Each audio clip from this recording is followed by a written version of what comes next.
I have with me a very dear friend and colleague, an American Muslim whom I've known and admired for perhaps 15 years now, is it? 15 years that we first met.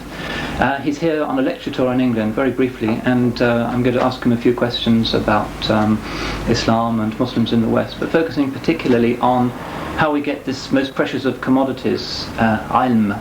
How do we become scholars, or how even nowadays do we find scholars? Many people, including I think Shaykh Hamza, believe that they are something of an endangered species. So how is it that young Muslims in the West particularly can overcome this obstacle? We don't have proper institutions of our own. So can we travel to the Islamic world? Should we do it the traditional way, by sitting at the feet of ulama? Or should we put our faith in these great new Islamic universities that are appearing in all sorts of countries? Anyway, perhaps Shaykh Hamza, if I could start with that. I know that you've been perhaps one of the last true advocates of the traditional practice of al-rihla fi talab al-ilm. We know that the great medieval ulama, from Imam al-Bukhari to so many of the great scholars, even in the 19th century, almost spent all of their lives travelling. You know, they would have, like Ibn Sina was well known for having 1,000 camels who would carry his books wherever he went. And you somehow, in this age of mass communications, seem to be trying to maintain this tradition.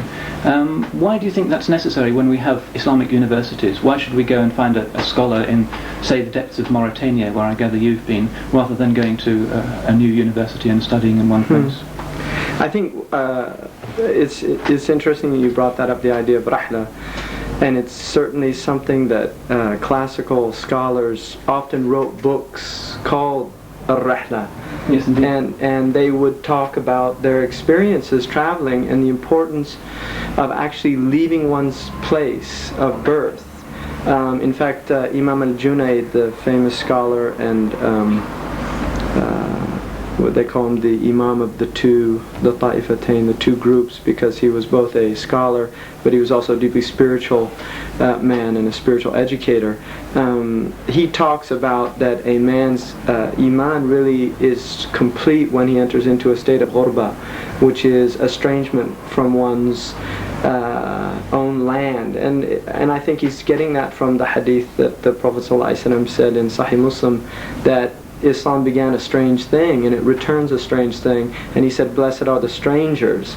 And gharib, as you well know, is one of the meanings, is to be in a strange land where you're not from. And so the idea of going out is really you become gharib, and that in itself is a spiritual station in Islam, to be a gharib. And what you do is attempt to find kindred spirits. And I think also there is a blessing. I found that there is a blessing in setting out, because there is a hadith that the Prophet ﷺ said, "Man saraka tariqan yaltamisu fihi ilm, fahuwa fi sabilillahi hatta yarja." Whoever sets out on a path, and salak is suluk. Whoever sets out on a path seeking knowledge is in the path of God. In other words, like a mujahid, somebody struggling in the path of God until he returns. And then there's another tradition that says that Allah has taken it upon himself to provide for the seeker of knowledge. So I think one of the wonders for me of literally setting out was to see that, you know, my provision came from places unexpected, because I really, when I went out, I did not have the money, I didn't really have the means to take care of myself, and yet I saw just really wondrous things happen without ever being forced to ask or beg, even though the traditional scholars consider that acceptable for a seeker of sharic knowledge to ask wealthy people to help them while they were seeking knowledge. It really never became an issue with me. So I just think there's a lot of great benefits in doing that. It's kind of setting out literally into the world and trusting in Allah, and inshallah with the noblest of intentions, which is to acquire knowledge. You must have met some extraordinary people during our travels. Right.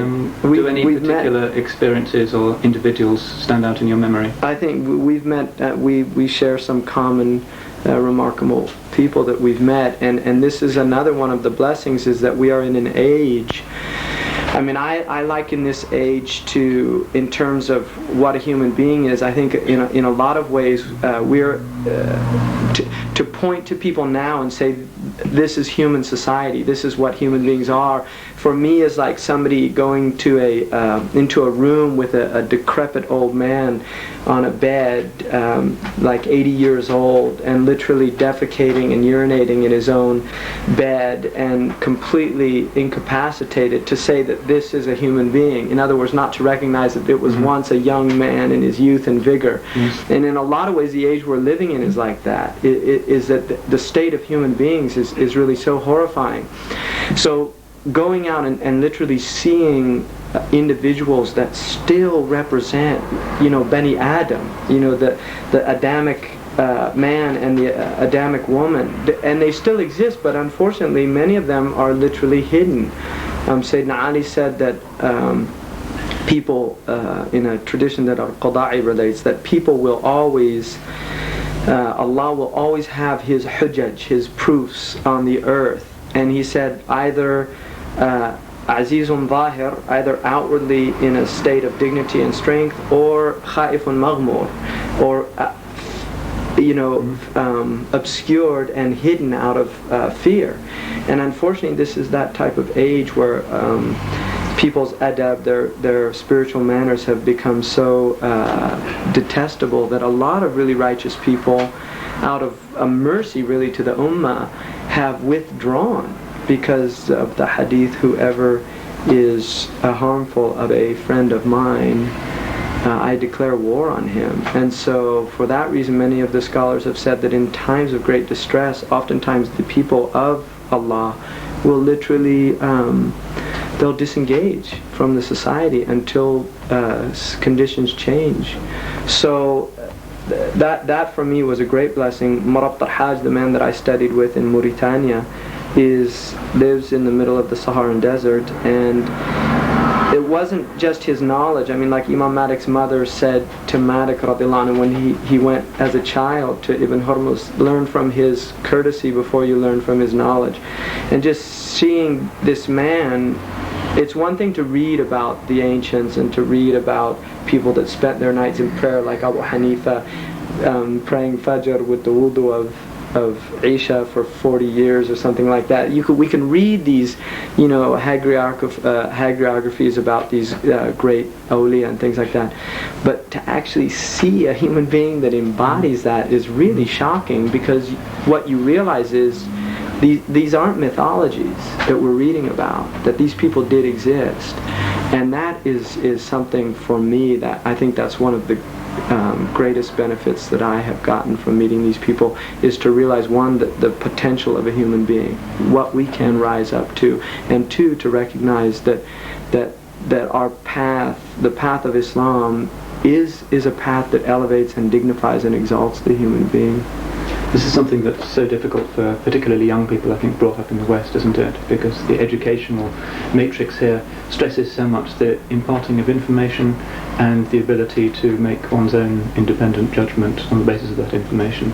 But the idea of education as being a process of osmosis, whereby you're not just packed with facts, but your potential as Allah's Khalifa on the earth, as a sort of beautiful, dignified, compassionate being, something that you learn from teachers or learn from your society, that's never stressed whatsoever. No. I've noticed a lot of young Muslims in England, they have not just lost, in many cases, the traditional beautiful adab, the politeness, the compassion, the way of being, the metabolism of the traditional Muslim, because of the schools they've been brought up with, but they've even lost any access to individuals who can help them to recover that.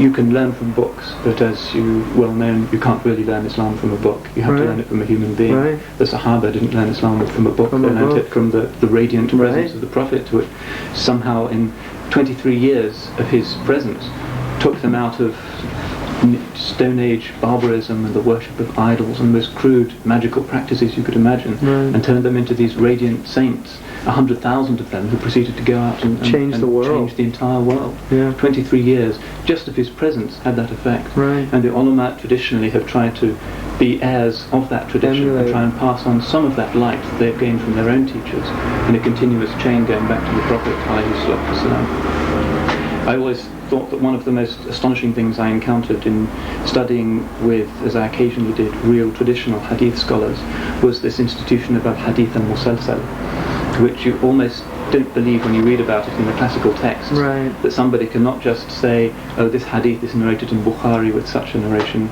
and this hadith is narrated by Dailami or someone with another narration, and I have my own isnad for it, and then the scholar sits down, and I've seen them do this. They say, حدثني الوالد رحمه الله عن الشيخ فلان عن الشيخ فلان, and they mention perhaps 18 or 20 or 25 people going right back to the Prophet ﷺ, and they know all of these individuals, and you see in that chain great scholars like Imam Ibn Hajar and Imam al-Suyuti, and you see their own teaching didn't die with their death but continues today. That's one of the most impressive experiences I think that I ever had during my unfortunately few encounters with real traditional hadith scholars. But of course it's vanishing, and one of the great problems we have is that the ulama are getting old, and the younger generation have no access to them, and there are no institutions and channels whereby the wisdom and also this sense of being of the older generation can be transmitted to the new generation of Muslims. I don't know what your opinions are of the Islamic universities that have been popping up in various Islamic countries. I studied for a while at Al-Azhar, and the Azhar was unfortunately nationalized by Nasser, who almost closed it down. But one of the nasty things he did was to abolish the traditional system of Azhari education, whereby every student was attached to a particular sheikh, somebody who would be responsible for making sure that he went to the right classes, that he was making good progress, and that also his sort of moral and spiritual conduct was being improved constantly. Every single student in the Azhar had a sheikh, and sometimes they were quite terrifying sort of headmasterly figures with big sticks, and people were scared of them. But the Azhar produced whole regiments of scholars for the entire ummah, who are not just bearers of knowledge but also bearers of the beautiful adab of Islam. But Nasser abolished that, and he put all of the students, particularly the non-Egyptian students, in this great concrete encampment on the outside of Cairo, and he actually demolished a cemetery and built this student hostel on top of it, 4,000 students there. And they just play around. Some of them are listening to pop music, some of them are It's quite appropriate that he built it over a cemetery. And the environment there is, occasionally they come back with a certain amount of knowledge, but they do not go back with the sort of wisdom and the bearing of the traditional Muslim, and that has been lost. So I don't know if you think that that's the problem with all of the Islamic universities, or whether there are perhaps some exceptions. I think that we had the madrasa system is a fascinating system.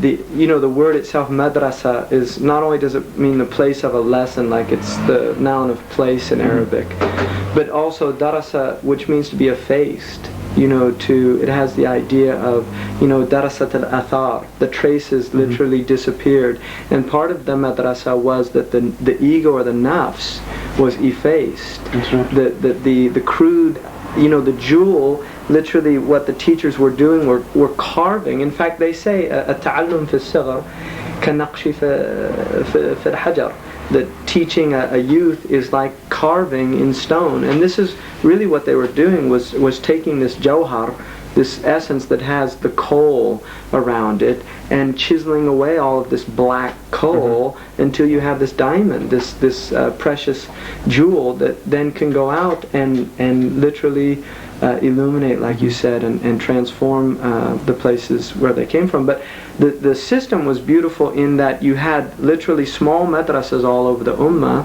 and the youth of the villages would study in these kutab, and would memorize the Qur'an and memorize basic mutun, the texts like in al-Bayquniya and the Hadith, and Ibn Ashar, for instance, in Morocco and North Africa in basic fiqh. And then they would take the extremely bright students from that group that showed great promise, and they would be then sent to the major areas of learning, like in Morocco it would have been Fes. So the Mauritanians, the scholars of the Sahara, would study in the madrasas there, which are now considered these producing these great ulama, and they're the first to admit that they're not the ulama, that this system that they had was really a preparatory school for the real universities of Islam. And so they would go then to Fez, to Zaytuna, to Tlemcen, to Al-Azhar, to the Nizamiya schools, Baghdad, Syria, the Qayyumiyya, all these different, or the Jawziyya, all these different schools, and there they would, after memorizing quite a considerable amount of textual material, they would learn not only the adab, but also how to literally take this material and apply it with intelligence contextually. And this is something that my experience of the Muslim world is that we have people that oftentimes learn a considerable amount of information. It's certainly, there's in the Muslim world, there's much more an emphasis still on rote memorization than, say, the Western universities now, which teach more learning kind of theories and understanding how things work and are formulated, rather than having the rote that you can keep your calculator to plug in, but just understand how the thing works. But despite that fact, what I'm witnessing, and I don't know if you'd agree with this, but what I'm seeing is that we have yet to deal with the issues of our age. We have yet to be able to take the Islamic all of this massive amount of information and literally apply it to the age we're living in terms of dealing with the issues of the age and healing the diseases of the age, because that's what it was sent down for. And I think it's like the story about the student who stayed with the Shaykh for years, and the Shaykh used to go and he would do the ruqya on the people and read Fatiha and then use his spittle, and they would get well usually immediately. And when the Shaykh died, they went to the student, and so the student read the Fatiha and put the spittle on the person. Nobody got well, and they asked him, well, what's the matter? And he said, well, the Fatiha is still the same, but I think the spittle's changed. So I think this is part of our problem, is that the information's all still there, but the men and women that possess the wisdom, because in the Qur'an when Allah says لِيُعَلِّمُهُمَ الْكِتَابَ وَالْحِكْمَةِ, that it wasn't simply the book that was to be taught, but also the wisdom in order to implement the book contextually, because this is something a lot of Muslims, especially our youth, don't understand, is that a great deal of our literature is contextual, and the Muslims understood this long before Wittgenstein and linguistic theories of contextual the contextual nature of language, that the hadiths, many of the hadiths are contextual, and you can't simply take a hadith and apply it universally. There's a whole science of asbab al-wurud. Asbab al-wurud, exactly. Dropped from the curricula of a lot of Islamic institutions, I've noticed, which is a very peculiar development. But it's essential to the understanding of the hadith. We have young people in this country now, as you no doubt know, who think that they can derive the fiqh directly from that rather appalling translation into English of Sahih al-Bukhari. If you have a Quran in English and Sahih al-Bukhari in English, then if you want the answer or fatwa, you just open it to the relevant page, pull out a hadith, and there you go. Whereas, of course, anybody who tried to do that in a traditional Islamic state would immediately be hauled before the qadi and given 20 lashes for his cheek. Exactly. And yet this is how Islam is developing now. They think that's the correct procedure.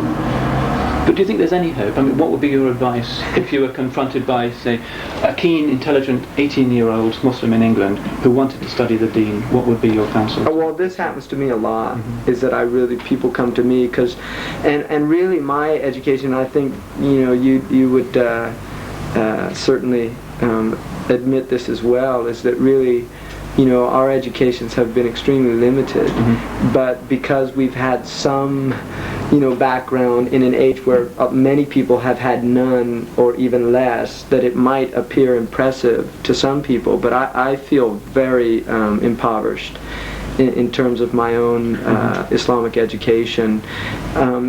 One of the things Ibn al-Hajj says is about knowledge is that not only do you have to have a sound teacher, but you have to have a long life too. It's almost one of the prerequisites for acquiring the knowledge of this teaching, because it's so vast. But people do come to me and say, I really want to study Islam, what should I do?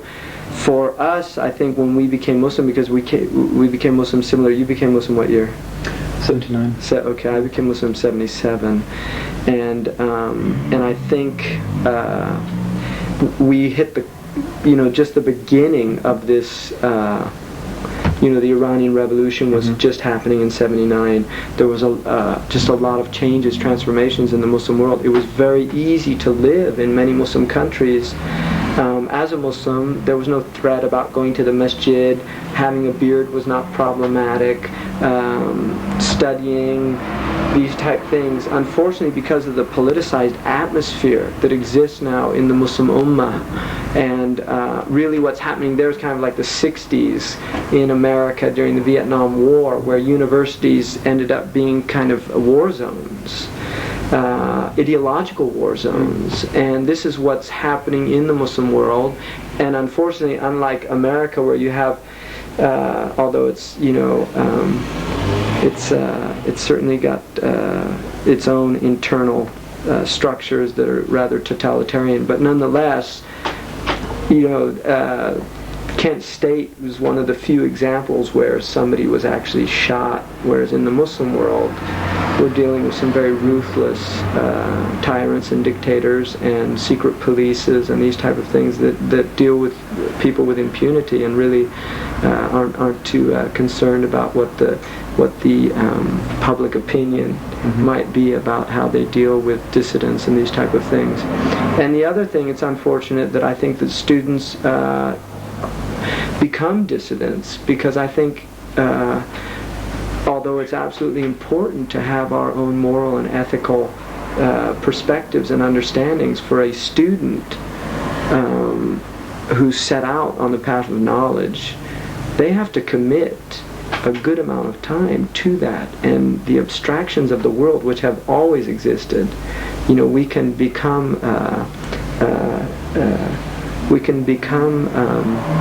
caught up in the world. I mean, the Muslims have been for over 100 years now in massive turmoil, political turmoil, and it's very easy to get caught up in these things as youth.